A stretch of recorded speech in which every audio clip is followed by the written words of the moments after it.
इस तरफ गांव में सड़कें बहुत अच्छी है भावना, है ना? सड़कें तो अच्छी।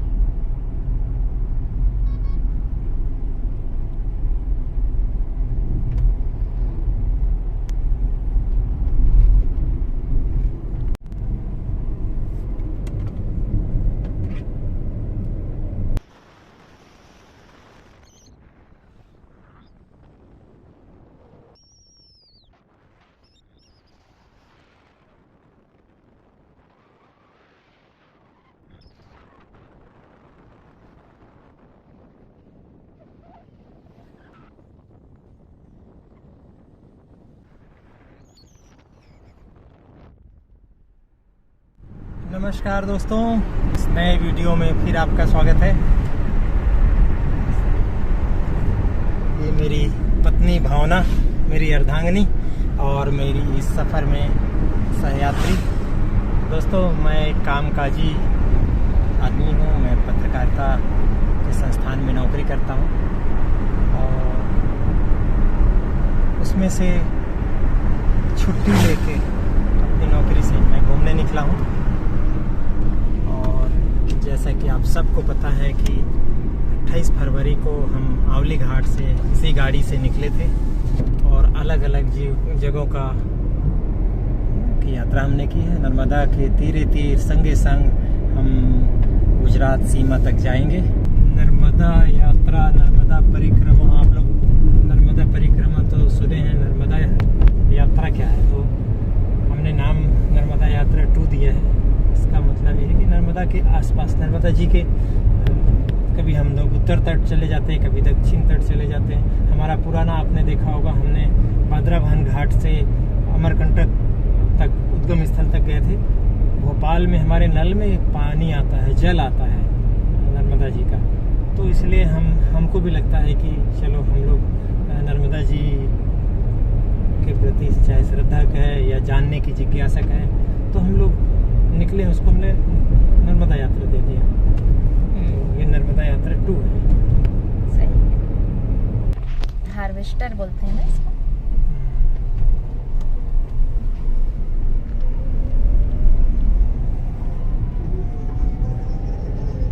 और हरदा जिले में इस समय घूम रहे। देखिए लहलहाती फसल, ये मक्के की फसल है, क्योंकि ये भुआना क्षेत्र है, मतलब उपजाऊ क्षेत्र। सब तरफ गेहूं दिख रहे हैं। कटाई में आ गया है। कटाई भी आ गया है। इधर हरे हैं कुछ। गेहूं के उत्पादन के कारण इस हरदा जिले को मिनी पंजाब भी कहा जाता था। अब हालांकि सीहोर विदेशा में भी बहुत गेहूं होता है। आधे हरे दिख रहे हैं, आधे गोल्डन दिख रहे हैं। यहाँ के बोली भाषा, नर्मदा किनारे जो हम दक्षिण तट से अब बढ़े हैं नेमावर के बाद से खंडवा की ओर, तो बोली भाषा, खान पान, रीति रिवाज, राजा महाराजा, जाति समुदाय, उस सब का परिचय करते हुए हम लोग जा रहे हैं। क्योंकि हम परिचय कर रहे हैं तो इस बहाने हमारे वीडियो में अगर बने होंगे तो आपको भी उन सब चीज़ों जानकारी मिल रही है। हरदा से हम सुबह निकले थे। हरदा से शहर से निकलने के बाद हम लोग मकड़ाई, जो राजघराना था, गोंडवाना राज का एक 52 गढ़ और 57 परगनाओं का एक बड़ा साम्राज्य था, उसमें से मकड़ाई एक प्रमुख राजघराना था। राजगोंड यहाँ राज करते थे।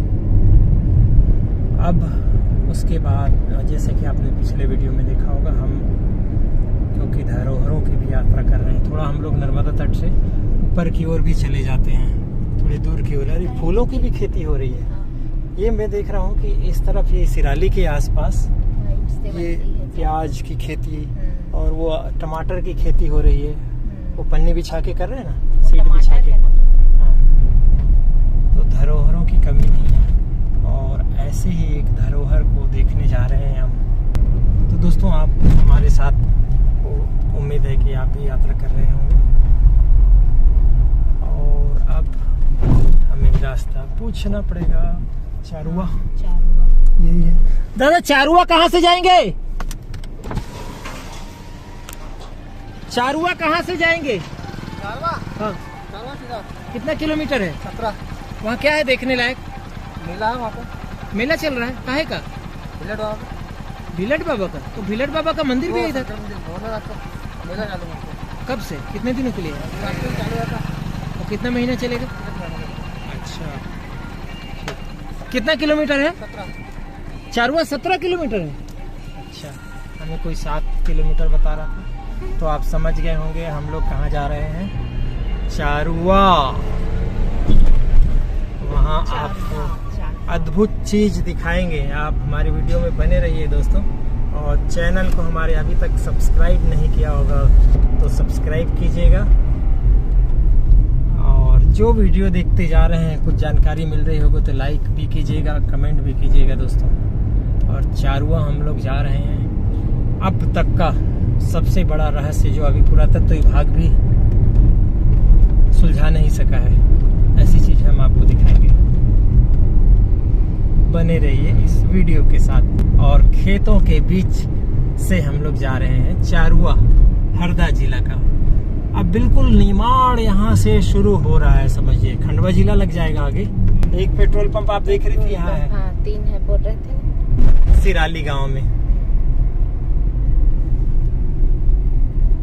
स्टेडियम, खेल स्टेडियम गांव में थोड़े कस्बे में बना हुआ है। हाँ, भले वहाँ खेल रहे हो ना हो अलग बात है, लेकिन बीच में सरकार ने ये योजना शुरू की थी खेलों को प्रोत्साहन देने के लिए।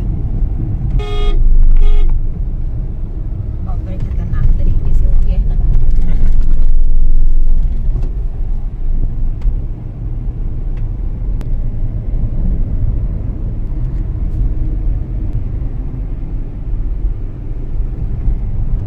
भावना बीच बीच में झपकी भी ले लेती है, मेरे लिए बहुत मेहनत करती है, मेरा साथ देती है मेरी अर्धांगिनी भावना। थोड़ा बीच बीच में रिलैक्स ले लेती है नैप मार के। तो ये सामने चारुआ दिख रहा है।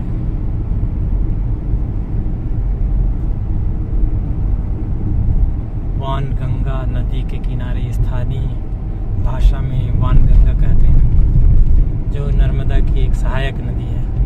दुर्ग जिले में हमारे ही गांव बोरई में जवाहर नवोदय विद्यालय है, और यहाँ हरदा जिले का चारुआ में देखो पेरेंट्स मिलने आते हैं इस तरह। इसको संडे है ना।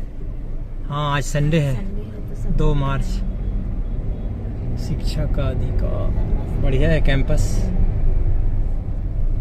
कैसे होता है मेला ऐसे छोटे गांव के। वो बता रहे थे ना शिवरात्रि मेला यहाँ 1 महीने का चलता है करके। वो सामने है गुप्तेश्वर मंदिर। कपड़े जूते सब है।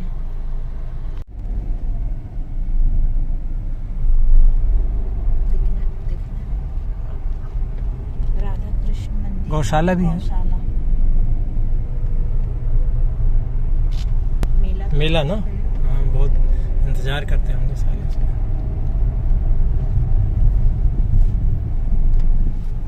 उस तरफ छाया में कहीं खड़ी करते हैं।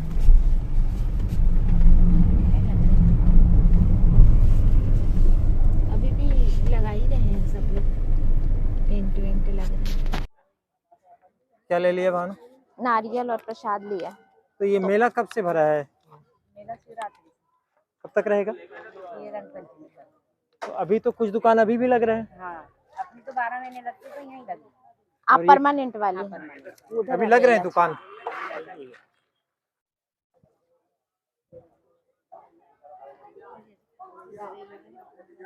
संडे और 2 मार्च शिवरात्रि का मेला।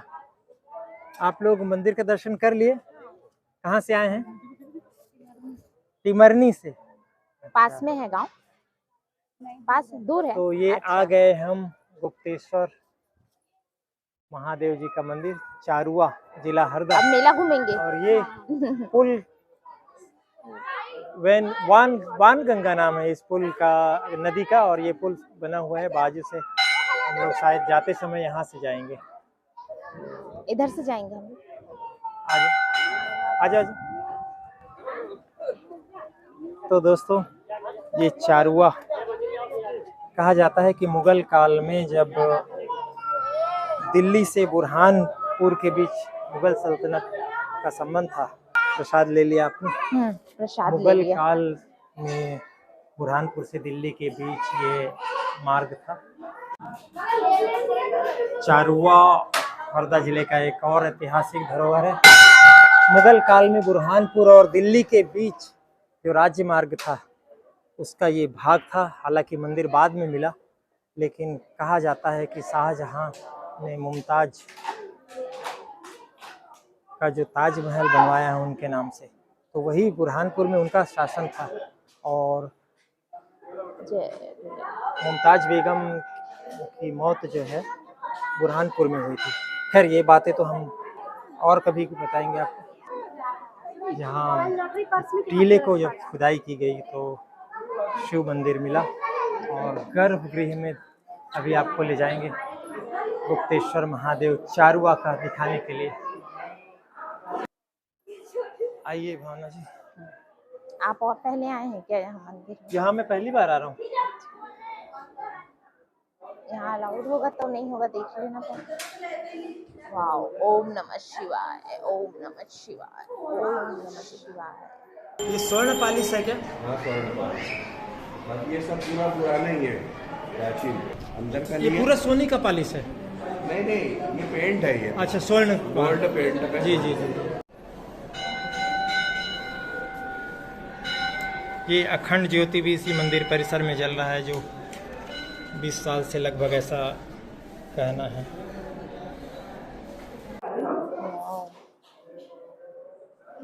नंदी जी तो रहते हैं, देखो कछुआ भी है सामने। नंदी जी ऊपर है, नीचे कछुआ है, और मैं पहली बार देख रही हूँ कछुआ। आइए गर्भगृह में चलते हैं। और गर्भगृह है बहुत ही 10 से 12 फीट गहरा है। ओह वाओ, जय भोले बाबा की जय, गुप्तेश्वर भगवान की जय। ओम नमः शिवाय, ओम नमः शिवाय, ओम नमः शिवाय, ओम नमः शिवाय। यहाँ से प्रणाम कर लूंगी उनको। ओम नमः शिवाय, ओम नमः शिवाय। इस तरफ आ जाइए। ओम नमः शिवाय, नमः शिवाय, नमः शिवाय। पंडित जी को दे दो। ओम नमः शिवाय, ओम नमः शिवाय, ओम नमः ये आपका है। शिवाय। हर महादेव। जय भोलेनाथ।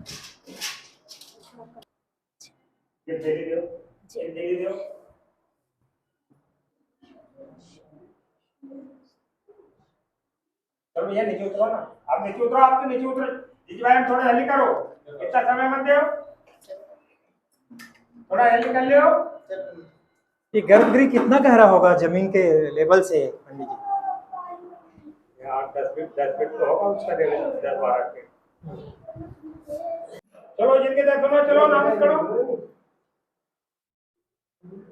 चलो थोड़ा जल्दी करो, जिनके दर्शन हो चलो नाम करो, हाथ जोड़ो चलो।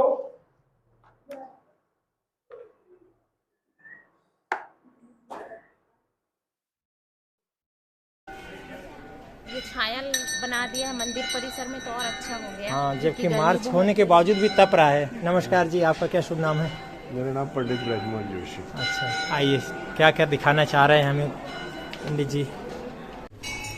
हम मंदिर के पहले मंजिल पे जा रहे हैं, और खास बात यह है कि ये पहले मंजिल को लोगों ने पहले देखा। सक्रिय रास्ते से हम पहली मंजिल जा रहे हैं। भावना, मंदिर बनता है तो कहाँ से बनता है? ग्राउंड फ्लोर से ना। इस मंदिर को लोगों ने पहले देखा। अच्छा, पहली मंजिल से। पूछो क्यों? क्यों? क्योंकि जब खुदाई हुई थी, ये टेकरी थी लगभग 200 साल पहले, ऐसा कहना है। अच्छा, तो जब ऊपर से खोदेंगे तो पहली मंजिल तो शिखर तो पहले दिखेगा ना। पहले दिखेगा ना। और ये हम आ गए हैं पहली मंजिल पे। देखिए बाहर का नजारा दिख रहा है। और ये यहाँ भी शिव जी का मंदिर है। हाँ, ये उसी समय से स्थापित है। ये हाँ, मूर्ति भी स्थापित, हाँ, ये निकले थे। वो कहते हैं कि इसको स्थानीय गांव के लोगों ने खुदाई की थी। खुदाई की थी। कैसे देखो ना, एक एक चीज। स्वप्न में आया था स्वर्णकार को, स्वप्न आया था। स्वर्णकार मतलब सोनी समाज को, यही गांव का ही। गांव का चारवा जी। उनको स्वप्न में आया था कि मैं यहाँ पे हूँ, मेरी खुदाई करके मुझे निकालो। तो फिर यहाँ पे खुदाई की गई, ये भव्य ज्योतिर्लिंग के रूप में गुप्तेश्वर भगवान निकले 250 वर्ष लगभग हो गए। लगभग। पहले ये दिखे थे फिर नीचे वाले शिव जी दिखे थे। हाँ, जब जमीन से खोदेंगे तो पहले ही। जमीन से खोदेंगे तो पहले शिखर ही खुदेगा, खुदेगा। हाँ शिखर से आएंगे खोद के तो फिर ये आए, सही। फिर और नीचे खुदाई की जी गई। जी जी। और इतना गहरे में मिले वो अंदर चलिए ना वो। अच्छा, जी। तो हमने मंदिर देख लिया भावना, कितनी गहराई में है, और ऊपर का तो और नर्मदेश्वर जो हो, नर्मदेश्वर शिवलिंग देखो ना आप, जी। अंदर आओ ना। यही शिवलिंग नेचुरल रूप से नर्मदा जी में निकलती है ना, वही है। ये माँ रेवा माँ नर्मदा की प्रतिमा है, ऐसा जो मिली गई है, मतलब मिली है नर्मदा खुदाई में। खुदाई। ये तो मैं पहली बार देख रहा हूँ।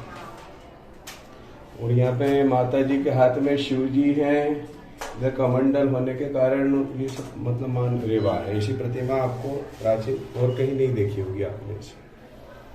और खड़ी हुई है ना। हाँ, ये क्या है, मगर है ना। हाँ मगर है ना, ये मगर पे माता मगर जी की सवारी नर्मदा जी ही करती हाँ, हैं, इसीलिए तथ्य ये कहते हैं कि ये नर्मदा जी की ही मूर्ति है।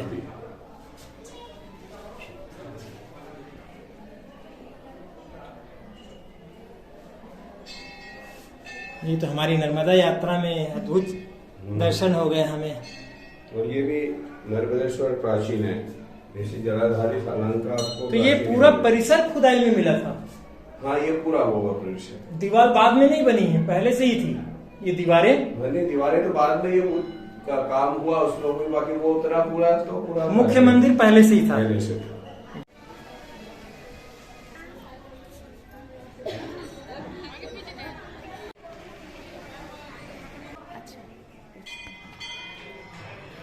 ये वाली ये सब प्राचीन है, मंदिर के साथ निकली और हुई मुख्य है। गर्भ भी ये है। हाँ यही हम ऊपर गए थे। हाँ यहीं ऊपर गए थे।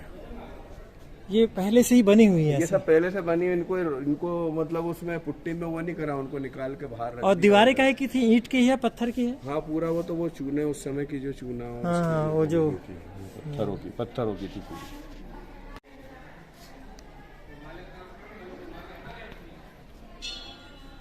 और भावना वो रहस्य जो हम उजागर कर रहे हैं अब आखिरी में वीडियो के, ये है वो रहस्य दोस्तों, इसी के लिए हम आए हैं।